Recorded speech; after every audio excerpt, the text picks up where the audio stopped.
que les génies existent, me croiriez-vous? Car ils existent bel et bien, mais ils ne ressemblent en rien à ce que vous pourriez imaginer. Des légendes disent qu'il faut frotter une lampe magique pour les faire sortir, mais ce n'est qu'à moitié vrai. Il n'est pas nécessaire que ce soit une lampe. Cela peut être n'importe quoi. Vous voulez une preuve?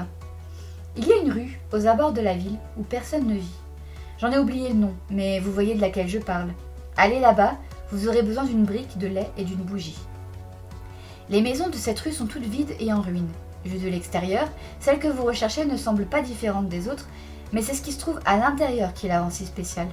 Entrez, fermez la porte derrière vous et montez les escaliers. Ils vous sembleront fragiles, mais ne vous inquiétez pas, ils ne s'effondreront pas sous vos pieds. Une fois arrivé dans le couloir à l'étage, redescendez complètement et vous trouverez une porte fermée sur votre droite. Toquez.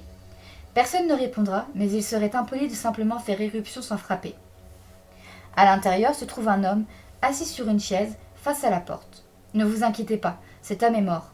Mort depuis très, très longtemps, mais sa peau est toujours attachée à son corps, comme si la dépouille datait de la semaine dernière. Vous remarquerez peut-être que son estomac est gonflé. Du moins, c'est censé être le cas. Et non, il ne vous regarde pas, évidemment, c'est un cadavre.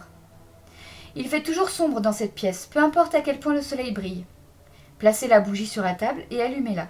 Elle n'éclairera pas le fond de la pièce. Ce n'est pas grave, vous ne voulez pas voir ce qui se trouve là-bas. Prenez votre brique de lait dans une main et ouvrez la bouche de la dépouille avec l'autre. Versez le lait à l'intérieur. Versez tout. Ne vous arrêtez pas. Une fois la brique vidée, reculez et attendez. Vous pourrez entendre quelque chose bouger dans l'estomac du cadavre. Ne vous inquiétez pas, c'est tout à fait normal. D'étranges pensées vous viendront. Vous vous souviendrez d'une comptine que votre mère vous fredonnait lorsque vous étiez enfant. Même si elle ne l'a jamais chantée ou que vous ne l'avez jamais connue, vous vous en souviendrez tout de même. Chantez-la. Une fois que vous aurez terminé, vous verrez bouger l'étrange chose à l'intérieur de l'estomac du corps, celle qui gonflait son abdomen. Elle remontera dans sa poitrine, puis dans sa gorge, et finalement, elle se frayera un chemin hors de la bouche du défunt avant de tomber sur la table. Cet être ne ressemble à rien que vous n'ayez déjà vu.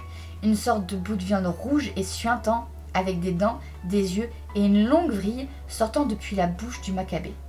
Il ressemble presque à un fœtus, mais certainement pas d'origine humaine. Ne vous inquiétez pas, cette créature ne vous fera aucun mal. C'est lui le génie que vous êtes venu voir.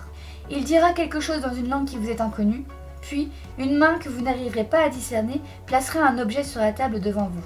Prenez-le. C'est impoli de refuser un cadeau. Ce sera l'une des 3 affaires suivantes, et ce qui se passera ensuite dépendra de ce que vous recevrez. Une fois le présent en votre possession, le génie retournera dans l'estomac du cadavre pour dormir. Si vous recevez une petite pièce en cuivre, remerciez le mort et partez. Prenez la brique de lait. Ne soufflez pas la bougie. Rentrez chez vous et allez directement au lit. Au réveil, quelque chose de bien vous arrivera. C'est différent pour tout le monde, mais le résultat est toujours bénéfique. Si vous recevez la tête d'un soldat de plomb, fermez les yeux et vous vous retrouverez sur le trottoir devant la maison du mort. Vous verrez alors votre double passer par la porte d'entrée. Ne vous suivez pas à l'intérieur, car cette fois-ci, la porte ne mènera pas à la maison du mort. Rentrez chez vous. Si vous recevez un œil de chat, la bougie s'éteindra. J'ignore ce qui se passe après ça. Il se peut qu'on n'entende plus jamais parler de vous. Il est aussi possible que, lorsqu'une nouvelle âme aventureuse pénétrera à l'intérieur pour voir le génie, l'homme mort ou la femme, ce sera vous.